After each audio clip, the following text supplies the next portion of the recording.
welcome to a Smurfy video, and today we are looking at X of Swords chapter 9. I think we're on chapter 9. Let me just double check. Chapter 9, that's brilliant. And we are looking at Excaliber issue 13, written by Tina Howard.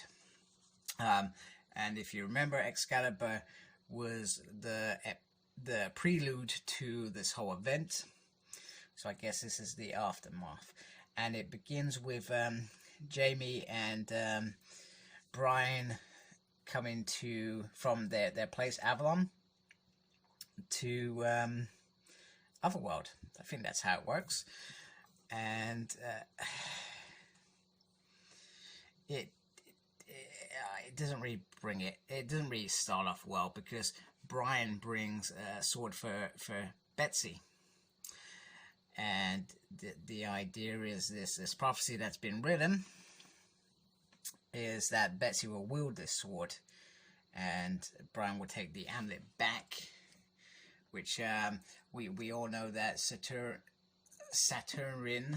has probably not embraced Betsy at all, and she's always been probably made to feel like the outsider as Captain Britain. So she goes off quite quickly, and she gets told off quite quickly as well for belittling the guests. And Jamie does his old mad thing, and Saturn reminds him to control himself why he's there as her guest. And then we get a little bit here about the Sword of Might, which is one of the swords to be used in this fight. Hey, I made a rhyme. That's pretty cool. So Saturn wants to get this kind of swap done quite quickly. Captain Britain reminds her of the Britain Corps. However, because they haven't been chosen the right way, that they're an abomination, I guess. And there's still the Starlight Sword, which I haven't even begun to look for, which is on the radar. So you kind of feel like Saturn is playing a game here. She wants Captain Britain back on her side, at the cost of losing Psylocke, who she clearly does not care for one bit, and she's not even interested in this Starlight Sword whatsoever. I think one bit bothered me around this sort of pages. Somebody says that Betsy's not inclined towards heroics. Yes, you'd probably say that in X-Force, Uncanny X-Force, and after that she got into this kind of rut where the only solution she found was killing people. But you remember Betsy, when she was first with the X-Men, she was made to be the outsider back then, but proved herself, in my mind, to be a hero. Even sometimes her decisions weren't good, and she almost became the leader. She also sacrificed herself for Beast as well. So there are certainly moments where Betsy, as far as I'm concerned, is heroic. So unless I don't think this is a narrative bit. I think this is Saturn saying this. I could be wrong, and by all means, I guess you could argue it. I mean, doing all the X-Force stuff has led to her being seemed unheroic, whereas Captain Britain's always been noble and proper, as he is. So Brian says he doesn't want to use this sword in anger. Every time he uses sword in anger, it does not go well. But she says you're gonna have to fight anyway. So let's get on with it. And in the end, I don't think it really goes Betsy's way, and she ends up in the flowers, which to Saturn's music, she has another little pop at her again.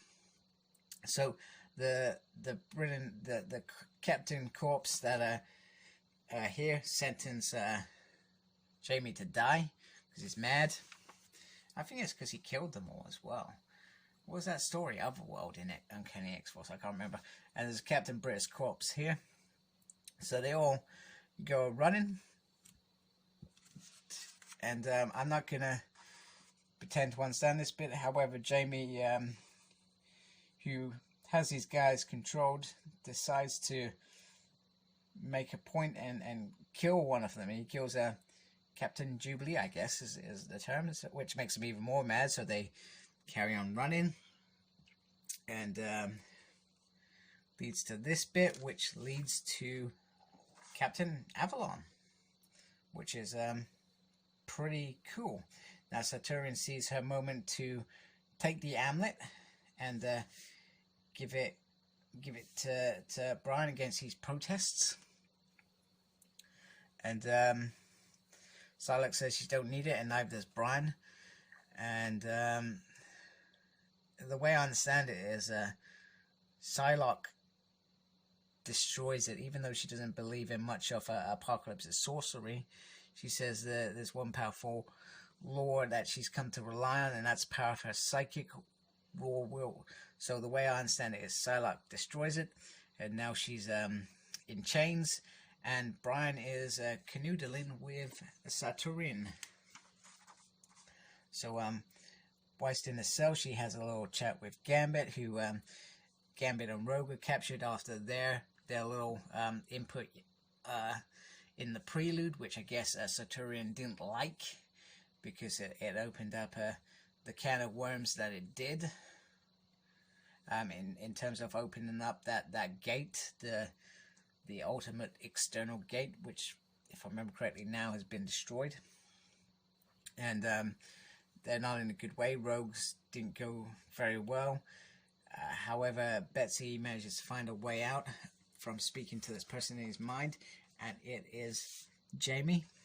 So Saturn brings out this sword to give to Brian, the Starlight Sword, for her knight. She's I'm not sure of the history with these two anyway. The Starlight Sword is produced. She goes to kiss him, and maybe more. However, he shouts, "Betsy, take it." And Saturn says she wrote the prophecies. This is my game. This is all her. Which is but she didn't take into account Brian, I guess, being who he is. But she should know who he is, surely.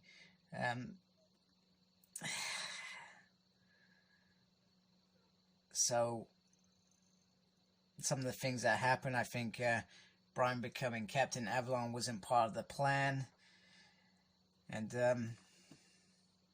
yeah, it's a well-played move, and I'm not sure how far it goes back before this. You know, maybe there were conversations, and maybe I've missed it because I haven't read Excaliber. It would have been cool if this was part of a whole plot to begin with. But I guess Jamie's intervenience has helped as well. And then they're all ready to go. So for Queen and Country, hey? Another issue. I'm not going to say that it's not that I didn't enjoy it. I probably felt like I didn't understand some of the stuff that was being discussed there. Captain Britain, never been interested in reading him. I'm sure he's quite good. I'm going to have to read him when I get that Excaliber omnibus anyway, which I'm looking forward to. I'm sure I will like him, but I just feel like he's always a bit pompous, a bit too... Yeah, he's not an underdog. I like an underdog. Maybe that's just me. But some of the stuff in there, it was hard for me to get my head around. But it's not to say that Tina hasn't done a lovely job and delivered her part of the story, which has produced two contestants, Brian and Betsy, into the mix, ready to go. So looking forward to the next issue. So thank you for watching. Like, comment, subscribe. Follow me on Facebook. My page is SmurfP. Follow me on Twitter at SmurfP. No idea what I'm doing. And as always, take care and embrace the geekiness. Goodbye.